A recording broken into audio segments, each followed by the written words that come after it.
Kazwai zvakare vana vaMwari, tokuchingamidzai kuchirongwa chedu chamazuva ose kunhai pastor.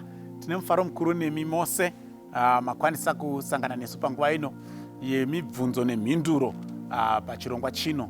Vatanga kutibata nhasi chirongwa chino tiri kuzama kubatsirana kupindura mibvunzo yatiinayo ingapinduruke neumbowo huri mukati mebhaibheri. Saka nemiwo zvakare tiri kukokai kuti sunungukai kutumirawo zvakare mibvunzo yenyu yamungadaro muinayo iri maringe nezviri zvinodzidziswa nebhaibheri, uye musatya kutumirawo dzimwe hama zvamunenge madzidza pano. You can forward them to them on any of the platforms dzamungafungidzire kuti vanova neaccess kwadziri, whether paYouTube, paFacebook. You can invite them even on WhatsApp groups. Sunungukai, hazvina macopyrights.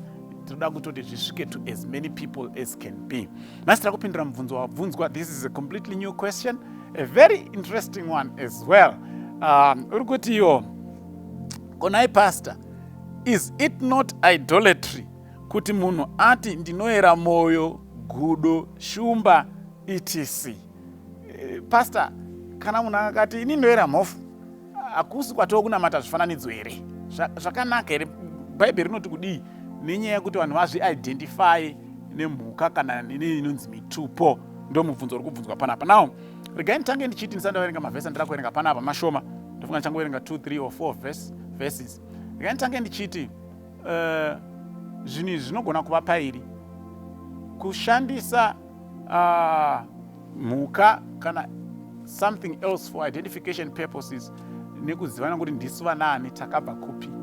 Zvogumira ipapo muchaona sekuverenga kwandichaita hazvina kana dambudziko, hapana kana inonzi idolatry ipapo. But kana taakuti tikaona mhuka yandiri kuti ini ndiri mhofu, ndoti ndikaona mhofu ndoita sendichaiombera, kunge ndichaitakura pamapfudzi, kunge ndichaidyisa uswa, zvinoreva kuti I am revering that animal. That is different. Saka ndichapindura ndakarinyorerekera kuti ndiri kufungidzira kuti zvinhu izvi zviri kuitwa nevanhu in order to identify themselves, their clans, their background, their forefathers and everything else. Numbers chapter 2 verse 2.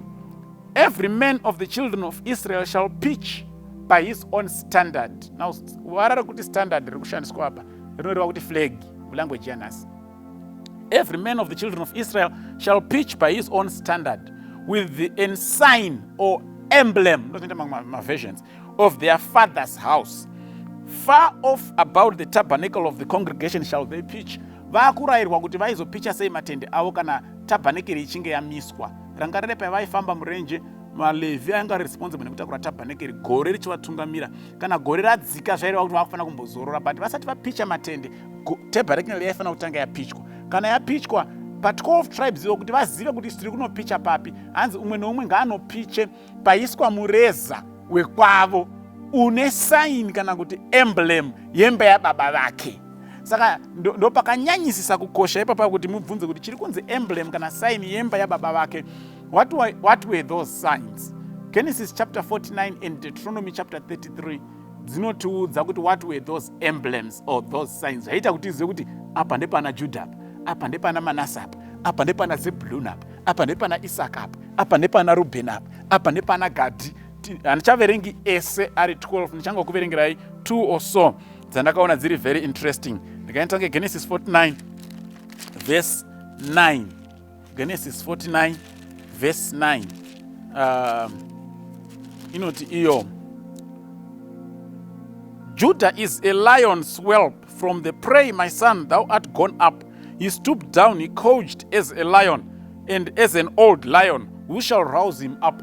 Mukaverenga chapter 49 yese, each and every son of the 12 sons dzaJacob dzakaenzaniswa nachimwe chinhu, vazhinji vacho nemhuka. Like Judah panapa, Judah and I think it's Manasseh as well. Judah and Manasseh vanofanira kunge vakaenzaniswa ne the same. Rega nditariswa ndi Manasseh ndisati ndaenderera mberi. It should be Deuteronomy chapter 33 verse 20. And God asked Manasseh, and God of God he said, blessed be he that enlargeth God. He dwelleth as a lion, and teareth the arm with the crown of the head. Saka Judah na God vaiva ne one emblem. The emblem yavo kana sign yavo was a lion, yaiva shumba. Ndosaka namakuverenga kuna zvakazarurwa chapter 5 tichirondorodza dzinza rekubarwa kwaJesu Kristu kana the genealogy of Jesus Christ. Revelation chapter 5, verse 5. Then one of the elders said to me, do not weep.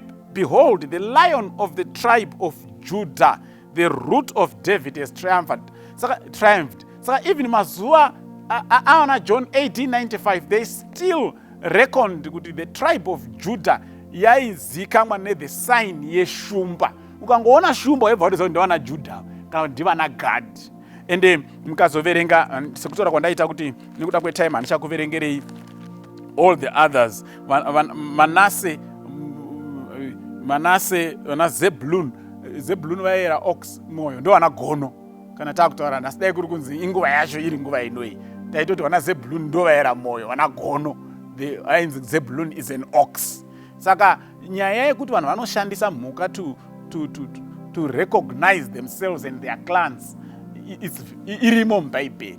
Chakaipa kutora mhuka idzodzo kudziita zvimwari, dzoita unge muchadzirarisa mablankets, dzoita unge hamino zvimwe zvamuchaita, but kuti munhu ati isu tiri verudzi rweshumba, isu tiri verudzi rwemombe, isu tiri verudzi rwesoko. Ene munoverenga Genesis 49, there is nothing new about that. Hazvina kutanga nemaZimbabweans, mablacks.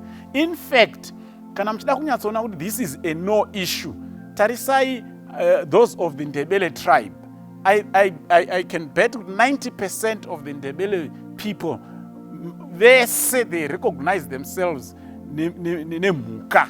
Vana moyo, vana chuma iwhite, vana ndlovu inzou idzo, vana as many as you can reckon, vana nyati. You see, so the moment tikati isusu recognizing ourselves nemhuka, it's idolatry, then we have automatically said none of the Ndebele people are going to heaven. And that is very wrong. So as long as these animals are being used for identification purposes, then it's very biblical. But kana takushandisa mhuka idzi kudziita zvimwari zvedu mudzimba dzedu, then that is very, very anti-Christ. Ndofunga tabatsirika, Mwari atikomborere. Amen.